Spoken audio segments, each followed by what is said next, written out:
नमस्कार मंडळी, आपला महाराष्ट्राचा युवा या YouTube चॅनलमध्ये सर्वांनाच स्वागत। मित्रांनो, घटनाचा असे घडली की मागील काही दिवसांपूर्वी माध्यमांमध्ये सर्वत्र एकच बातमी पसरली होती की प्रसिद्ध अभिनेते धर्मेंद्र यांचे निधन झाले। पण माध्यमांमध्ये कोणतेही पुरावे न असताना स्वतःच्या प्रसिद्धीसाठी अफवा पसरवल्या। पण मित्रांनो, आज म्हणजे दिनांक 24 नोव्हेंबर 2025 रोजी वार सोमवार सुमारे दुपारी 12:08 यांच्या मुंबईतील राहत्या घरी निधन झाले। त्यांच्या मृत्यूच्या बातम्यांच्या अफवा उठलेल्या होत्या, पण या माणसानं काही काळ मरणालाही हरवलं। गेले काही दिवस सुप्रसिद्ध अभिनेते धर्मेंद्र यांची प्रकृती ठीक नसल्याच्या चर्चा होत्या। एवढंच काय तर त्यांच्या मरणाच्या देखील बातम्या व्हायरल झालेल्या होत्या।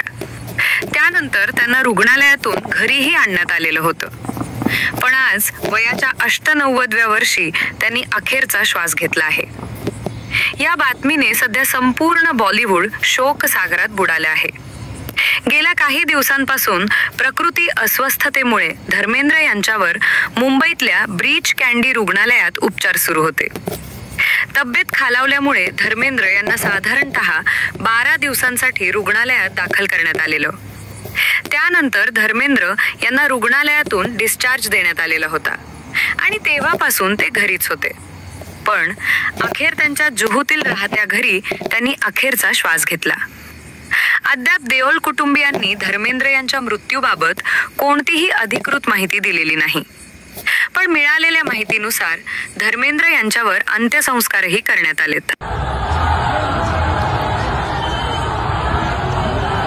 एक हिरा आज आपल्यामधून आज नाहीचा झाला आहे।